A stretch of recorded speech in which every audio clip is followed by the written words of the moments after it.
రుద్రాక్ష, సంజయ్ దత్ గారు, సునీల్ శెట్టి, విపాస బాసు, ఇంత పెద్ద కాస్టింగ్ తోటి సినిమా అనేసరికి ప్లస్ ఆ సినిమా మొత్తం ఫస్ట్ టైం విఎఫ్ఎక్స్ కంప్లీట్, దాదాపు విఎఫ్ఎక్స్ సినిమా మొత్తం విఎఫ్ఎక్స్, మొత్తం ఎవ్రీ ఫ్రేమ్ విఎఫ్ఎక్స్. సో ఆ ఇమాజినేషన్ ఎట్లా ఉండింది? అంత పెద్ద స్టార్స్ అనేసరికి డెఫినెట్గా అసలు లాంగ్వేజ్ మారిపోయింది, ఇండస్ట్రీ మారిపోయింది, స్టార్స్ మారిపోయారు. హిందీ సినిమా చేయని సినిమా చేయని ఇండస్ట్రీ, పైగా పెద్ద మార్కెట్. బాలీవుడ్ సినిమా అంటే చాలా పెద్ద, నేషనల్ వైడ్గా పెద్ద మార్కెట్. నాకేంటి ఒకటే ధైర్యం ఏంటంటే మనిషికి ఓకే, ఆయన ప్రేతాల ధైర్యం అంటే నేను టీవీ వచ్చినప్పటి నుంచి తనతో వర్క్ చేస్తున్న దాంట్లో తను వచ్చే సపోర్ట్ ఉంది కదా, తను నన్ను యాక్సెప్ట్ చేసే విధానం కూడా వేరేగా ఉంటుంది. ఆ ధైర్యమే దాని బేసిక్గా నాకు స్పెషల్ ఎఫెక్ట్స్ అంటే ఇంట్రెస్ట్ ఉంది కదా, అదొకటి నాకు ప్లస్. తర్వాత ఇంకో పెద్ద నా భాష రాదు, హిందీ అస్సలు రాదు. ఆ సినిమా చేసేటప్పుడు అస్సలు రాదు హిందీ, కాబట్టి నాకు ఆ ప్రాబ్లం లేదు, వాళ్ళతో మాట్లాడాల్సిన పని లేదు. ఓకే, వాడు వస్తే విషయిస్తే తప్ప ఇంకా సంజయ్ దత్ గారు క్వశ్చన్ అడిగినా కూడా నేను ఆన్సర్ అడిగి లేదు. నేను డైరెక్ట్ చూసాను, డైరెక్ట్ చెప్పుకోవాలి, నాకు రాదు కాబట్టి భాష, అదొకటి పెద్ద ప్లస్ అయింది. దాంతో నేను మాట్లాడనే రాదు ఇతనికి, అబ్బాయికి చాలా బాగా పనిచేస్తాడు అని ఒక మంచి అభిప్రాయం కూడా ఏర్పడింది వాళ్ళకి. అంటే మాట్లాడే ప్రయత్నం కూడా చేసేవాడు కదా. అప్పుడు నేనంటే సునీల్ శెట్టి కానీ సంజయ్ దత్ కానీ విపరీతంగా నచ్చేసాడు. వాళ్ళు నాతో మాట్లాడేవాడు, నాతో విపరీతంగా మాట్లాడడానికి ప్రయత్నం చేసేవాడు. సంజయ్ దత్ అయితే సునీ సార్ అంటే ఏదో మాట్లాడడానికి ప్రయత్నం చేసేవాడు.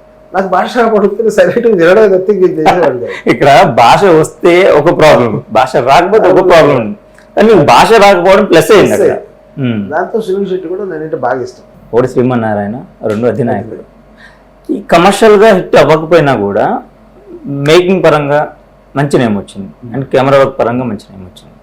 సో బాలకృష్ణ గారిని మీరు చూసిన విధానం సెట్లో కానీ పర్సనల్గా కానీ, సో మీ ఎక్స్పీరియన్స్ ఏంటి బాలయ్య గారితో? విపరీతంగా థ్రిల్ ఫీల్ అయ్యాను. ఎందుకంటే అసిస్టెంట్గా ఉన్నప్పుడు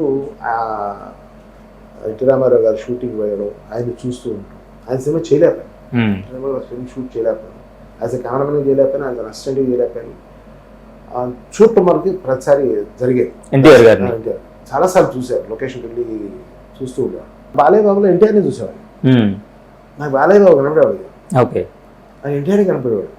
నేను ఆయనతో ఒకసారి అన్నా, బాలయ్య అధినాయకుడు షూటింగ్ చేస్తున్నాను, అధినాయకుడు నేను ఎక్కడ బాగా ఆయనకి ఇష్టమయ్యానంటే జనరల్గా సీజీ షాట్ 3 క్యారెక్టర్లు ఇక్కడ కెమెరా పెట్టేసి ఆ డ్రెస్ వేసుకొని యాక్ట్ చేసిన తర్వాత మళ్ళీ ఆ డ్రెస్ వేసుకొని యాక్ట్ చేసిన తర్వాత మళ్ళీ ఇంకో డ్రెస్ వేసుకొని యాక్ట్ చేసిన తర్వాత ఇలా 3 అక్కడే పెట్టేసి కెమెరా అక్కడే పెట్టేసి పాతేసేవాడిని కదా. నేను దాన్ని బ్రేక్ చేశాను. ఈ క్యారెక్టర్ ఈ డ్రెస్లో ఇక్కడ ఒక షాట్, ఇంకో దగ్గర ఒక షాట్, ఇంకో దగ్గర ఒక షాట్. ఆ రోజంతా కూడా ఆ డ్రెస్లో ఉన్న షాట్స్ అన్ని రకరకాల ప్లేస్లో షూట్ చేశాను. ఇంట్లో, బయట, వరండాలో, కారిడార్లో, ఇలా రకరకాల ప్లేస్లో షూట్ చేశాను. ఆయనకి అదేంటిది కెమెరా తీసేస్తున్నావు, ఏం కదా, ఏం కాదు బాబు గారు, I have all the notes. నాకు బేసిక్ ఇవన్నీ కూడా క్యాలిక్యులేషన్స్ బాగుంటాయి. దో డాక్టర్ అవ్వాలనుకున్నా నాకు మ్యాథమెటిక్స్ బాగుంటాయి. ఫోటోగ్రఫీ అంటేనే నథింగ్ బట్ ఇంజనీరింగ్. ఒక ట్రాలీ వేయాలన్నా, ట్రైన్ వేయాలన్నా, అదంతా కూడా ఎవ్రీథింగ్ క్యాలిక్యులేషన్స్. ఒక ట్రాలీ మనం ఇక్కడి నుంచి ఇక్కడికి వేసామంటే ఏమవుద్ది అనేది మనకి తెలిసింటేనే టైంలో వేయగలం. లేకపోతే అటు వేసి మార్చి ఇటు దిప్పి మార్చి అటు దిప్పి మార్చి ఇలా జరుగుతూ ఉంటుంది. అలా జరగకుండా ఉండాలంటే మనకి లెక్కలు ఉండాలి. ఈ ట్రాలీ వేసిన తర్వాత ఇది ఎన్ని రకాల షాట్స్ తీస్తుంది, ఎన్ని రకాలుగా వాడచ్చు అంటే ఒక 20 minutes 30 minutes పడుతుంది ఒక ట్రాలీ ట్రాక్ వేస్తారు. ఆ 30 minutes వేస్టే కదా. వేసిన ట్రాక్ మనం వాడుకోవాలంటే రకరకాలు వాడుకోవాలంటే వచ్చే షార్ట్స్ ఏమేమి వస్తాయి ఆ ట్రాక్, ఆ లెక్కలన్నీ వేసేసుకుంటారు. అలా నేను చెప్పిన తర్వాత ఆయన థ్రిల్ ఫీల్ అయ్యాడు, ఇష్టపడ్డాడు. ఫస్ట్ టైం కదా ఆయన కెరీర్లో, ఫస్ట్ టైము 3 క్యారెక్టర్స్ చేస్తున్నాడు. భయం లేకుండా కెమెరాని షూట్ చేసి కెమెరాని తీసేస్తున్నాడు. ఇదేమవుతుంది, వస్తుందా రాదా అని ఒక డౌట్ ఉంది. అడిగేశాడు, అడిగితే నేను క్లారిఫికేషన్ ఇచ్చేసాను. ఆహా అన్నారు. నెక్స్ట్ డే మళ్ళీ సేమ్ టైమింగ్స్. అదొకటి ఏం చేశారంటే సేమ్ టైమింగ్స్ మెయింటైన్ చేసుకోండి. ఓకే, సో ఫస్ట్ డే ఏదైతే తీసారో అదే టైంలో, అదే లైటప్లో, అదే సెటప్లో చేసుకుంటూ వచ్చారు. Second getup, third day third గెటప్లో మూడో సేమ్. ఇది ఆయనకి బాగా నచ్చేసింది. అంటే ఆర్టిస్ట్కి ఇక్కడ స్ట్రెస్ లేదు. ఆర్టిస్ట్ ఒకసారి వీడియో అయిపోయిన తర్వాత అప్పుడు ఫిల్మే ఉంది. బట్ ఏంటంటే ప్రతిదీ వీడియోలో వీడియో సిస్టమ్ రికార్డ్ అయ్యేది కాబట్టి ఒక రెఫరెన్స్ చూపించేసేవాడు.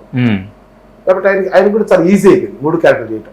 ఒక రోజు 3 చేయకుండా ఒక్కొక్క రోజు చేయడం అనేది ఈజీ అయింది బాలయ్య గారికి. దానికి కూడా ఈజీ అయింది. ఈ క్యారెక్టర్లోనే ఉన్నాడు ఆ రోజంతా, నెక్స్ట్ ఇంకో క్యారెక్టర్లో ఉన్నాడు ఆ రోజంతా, నెక్స్ట్ ఇంకో క్యారెక్టర్ ఉన్నాడు ఆ రోజంతా. అప్పుడు దాని క్యారెక్టర్ పరంగా కూడా హెల్ప్ అయింది. అదే అన్నాడు ఆయన, నాకు కూడా చాలా హెల్ప్ అయింది అది. నేను ఈ రోజంతా ఒకే క్యారెక్టర్ ఉండగలిగాను, పర్ఫార్మెన్స్ కూడా నాకు చాలా ఈజీ అయిందని చెప్పి తను బాగా అప్రిషియేట్ చేశాను. అలా అప్రిషియేట్ చేయటం, తను నన్ను ఇష్టపడటం, నేను తను చూపించే విధానంలో తను ప్రతి ఫ్రేమ్ చూసేవాడు, చూసి తనే మురిసిపోయేవాడు అన్నమాట. సో నెక్స్ట్ వచ్చేసి మనకి ఇప్పుడు ఆల్నడుగురు సినిమా, ఆనర్ రాజేంద్ర ప్రసాద్ గారితో. అందులో పర్టికులర్గా ఆలోచిస్తే ఎప్పటికీ ఆ సినిమా ఎప్పుడు చూసినా గుర్తుండే సీన్ ఏంటంటే, ఆయన చనిపోయిన తర్వాత పాడి మీద తీసుకెళ్తుంటే ఆత్మ మళ్ళీ వచ్చి జనంలో తిరుగుతూ ఇది నేనేనా ఆ సీన్ ఎలా డిజైన్ చేశారు మీరు అసలు? అంటే ఆ ఇమాజినేషన్ ఎట్లాగా, ఆల్రెడీ డెడ్ బాడీ ఉంటుంది అక్కడ, మళ్ళీ ఆత్మ వచ్చి ఆత్మ ఉంటుంది, అది ఎక్కడ ఉంటుందో ఒక చిన్న దీపంలాగా చూపించేసి పైకి వెళ్ళిపోయింది, ఇది చూపించారు అప్పటి వరకు. బట్ మళ్ళీ మీరు ఇంకొక పర్సన్ చూపించారు, మళ్ళీ డ్యూయల్ రోల్ కింద చూపించారు.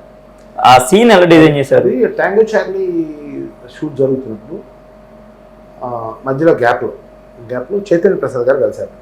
మన రైటర్ చైతన్య అక్కడ బయట ఇక్కడ గణపతి కాంప్లెక్స్ దగ్గర నేను ఎవరినో కలవడానికి వెళ్ళాను, తను ఎవరినో కలవడానికి వచ్చారు. క్యాజువల్గా అన్న ఏం చేస్తున్నారంటే ఇలా ట్యాంగో చార్లీ చేస్తున్నారు అన్న, మన ప్రాజెక్ట్ చేస్తారా?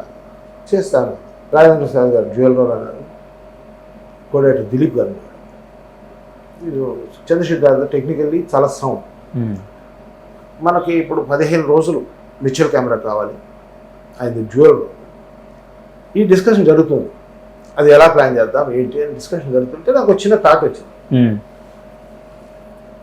మధ్యలో నా థాట్ నేను ఎక్స్ప్రెస్ చేశాను చంద్రశేఖర్ గారితో. మనం అసలు మిక్చర్కి ఎందుకు వెళ్ళాలి? ఫస్ట్ ఆఫ్ ఆల్ ఆయన dead body, it is not movie. ప్రతిసారి ఆయన ఆడపడుకోబెట్టి ఏడు చేసి తలనొప్పి వేస్ట్. మనం ఒక ఆలోచన. అప్పుడు నాకు ఈ టీవీలో చేసినప్పుడు మహమ్మద్ ఆజం అని ఒక ఫ్రెండ్ ఉండేవాడు, ప్రాస్థెటిక్స్ మీద వాడు ఫోకస్ చేసినాడు.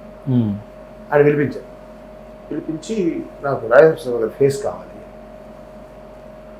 ఓకే చేస్తాను, 8,000 రూపీస్ ఛార్జ్. ఫేస్ మోల్డ్ ఇచ్చేసాడు, రాజేంద్ర ఫేస్ మోల్డ్ ఇచ్చేసాడు.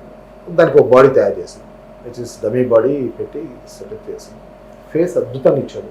ఇప్పటికీ రాజేంద్ర ప్రసాద్ ఇంట్లో ఉంటుంది, ఇప్పటికీ ఉంది. ఆయన బాగా ఇష్టం ఫేస్.